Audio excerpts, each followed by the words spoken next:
Alright, we just got such an amazing fight, I don't even know where to begin. Oda delivered exactly what you would want out of the cliffhanger that was left for us at the end of last chapter.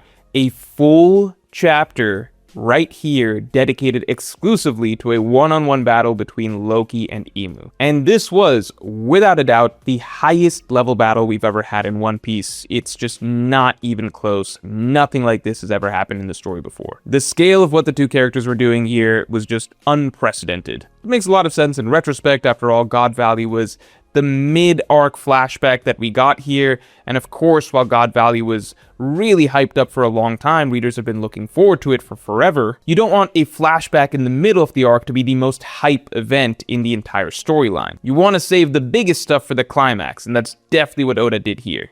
I will say without question that as much as I liked God Valley, this battle between Loki and Emu, which isn't even complete yet, is already cooler to me at least than Roger and Garp versus Dami Reversi Rocks. I think Oda did everything he needed to do in this chapter, in that he showed more of Emu's abilities without making Loki look bad, still showing that Loki put up a fight and showed a lot of heart, also showed the strengths of Loki's character, like his internal character, and finally made Emu a surprisingly far more interesting character in a very short amount of time. So let's just take it from the top. From Loki's perspective, how Oda handled Loki here was very important, because Loki is in this tricky spot right now where we can all tell that he's just insanely strong, but he's arguably been portrayed as so ridiculously strong so fast that it can be hard to believe that he's the real deal. So if Oda had made Loki look bad here and just get hype-tooled by Emu, then there'd be a good portion of people who might just feel like, okay, you know what, Loki's a fraud. But Loki does it, mind you, while still being very, very injured from what he went through before any of this happened. If you guys recall, it was established that after what Loki went through with Gunko and Shamrock, he was left at death's door, and that it would take him several months to recover. So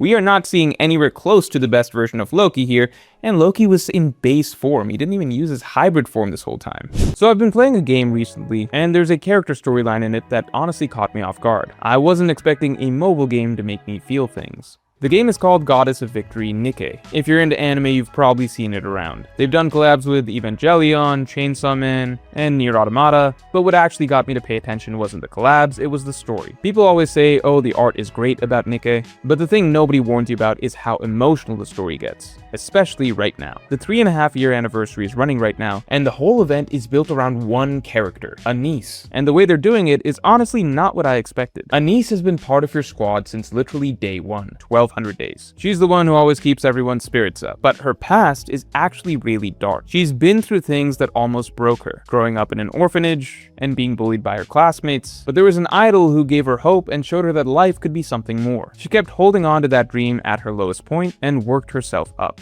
And in this update, she makes a choice to step on stage. Not because she's chasing fame, but because she wants to be the light for the people who've been fighting alongside her. It's not your typical sparkly idol story. There are some genuinely heavy moments in there, and the way they pay it off, with a full 3D live performance and original music, honestly, I didn't expect to feel this much from a gacha game. The anniversary is live right now. You get a free SSR top tier character and up to 160 free pulls just for starting. If anything I said sounded interesting, link is in the description. And despite Loki being so injured, he powered through a lot of Emu's attacks. And a lot of Emu's attacks look really fatal. Like, Emu was hitting Loki with a lot of things that were far stronger than what he hit Zoro and Sanji with, and Zoro is one of the biggest damage tanks in the story, and Sanji has this crazy exoskeleton. So it really cannot be understated just how impressive it is what Loki took this chapter and just kept fighting through. I am really excited to see Loki in hybrid form, and I'm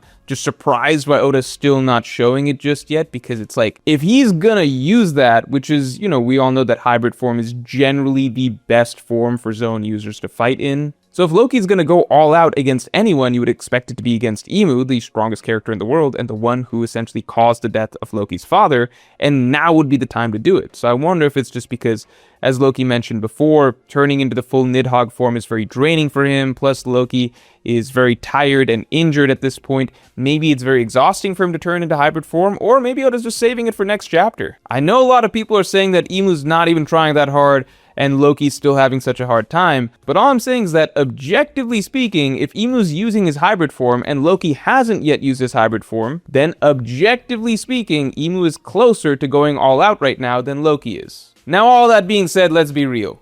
Emu in this chapter showed why he is pretty much, without a question, the strongest character in the world, probably the strongest or second strongest character in the One Piece story period, beyond Joy Boy. We all kind of knew that this was likely true, but this chapter just showed it to us directly, clearly, and as emphatically as possible. Despite all the excuses I made for Loki, at the end of the day, I really like the character. I'm instinctively going to want to, hype him up. But the plain and simple truth is that Emu's just on another level, and this is the best way for Oda to showcase that in Emu's big debut fight. To take a character like Loki, who has been at this point shown to be clearly above the likes of the old generation of Rox, Harold, Roger, Whitebeard, etc., and just have Emu completely outclass him, just blocking and negating all of Loki's strongest attacks, which are, to date, the strongest attacks that we've been shown by any character in the story, is a great choice. It just makes it feel like Omen is this really oppressive ability that can just stop anything in its tracks. But it's obviously phenomenal for offense too. Emu is so versatile with it. It's not just the fire attacks and the explosions, Emu can turn it into weapons and use it as a construct however he feels like. I am really liking this Omen ability so far, and Oda dropped some cryptic hints about the source of the Omen power right here, and it suggests that it could be something somewhat similar to Haki, but a darker version of it, as Emu suggests that Omen is something that is in all living things, and so is Haki. And more importantly than any of that, we get some great insight into Emu's character here. Emu has a deeper philosophy that is being uncovered in this chapter. He's not as simplistic as he previously seemed. Emu seems to have justified his rule over mankind as a consequence of man's own flaws.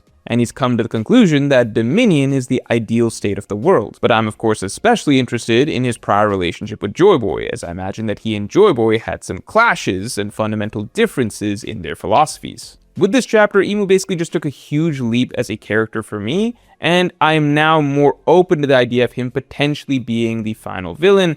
Although I still lean towards Blackbeard, I would now not be upset if Emu actually is the final villain. Oda's just done so much for the character in the last few chapters, between design, presence, persona, powers and abilities, and now finally some depth, potential backstory, interesting philosophy, all of that. If I were to put it simply, I would say that Emu would be a great example of a classical final boss type villain, whereas Blackbeard represents One Piece's more potential out-of-the-box choice for final villain, with more of a unique One Piece flair. Now, I do feel like Elbaf is pretty much impossible to predict at this point. It is likely that next chapter we probably get the conclusion of Loki versus Emu. Loki looks like he's close to tapping out here, and we saw this chapter that Luffy's revving up to join the fight, so maybe we sort of swap partners and now we get Luffy versus Emu, or maybe Luffy comes in to help Loki versus Emu.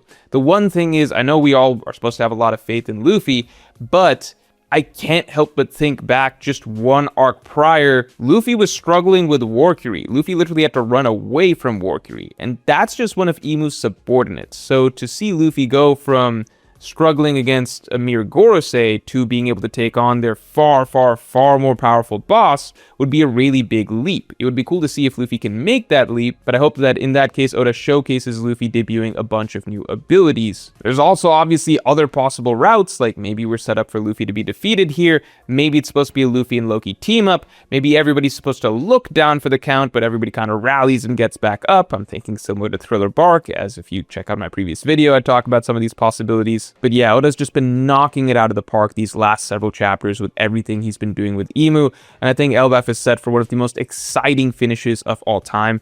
I personally still believe that we've got another 20-ish chapters to go, as I believe that Elbaf will end at around chapter 1200, so I think that things are maybe just getting started. And finally, we have an interesting point from the Voice of the People, my top tier of patrons. So Lorenzo Linares said, couldn't they simply destroy the magic circle in the castle to send them all back? That's an easy get out of jail free card. So I would personally not be surprised if that's ultimately the route that everybody goes to take care of Emu, because he just should be too strong to actually be defeated by anyone here. Even in a team effort, I think he should be too strong for them to outright beat him. So for Elbaf to have a positive ending, which I do think is very possible, I think the best case scenario that we might be looking at the moment is everybody maybe banding together to being able to hold out against Emu long enough for some mechanism to send him back home. Either that being his own time limit running out, if he has a time limit as people speculate, or something being done to the magic circle. Maybe that forces him back home, which is a great idea.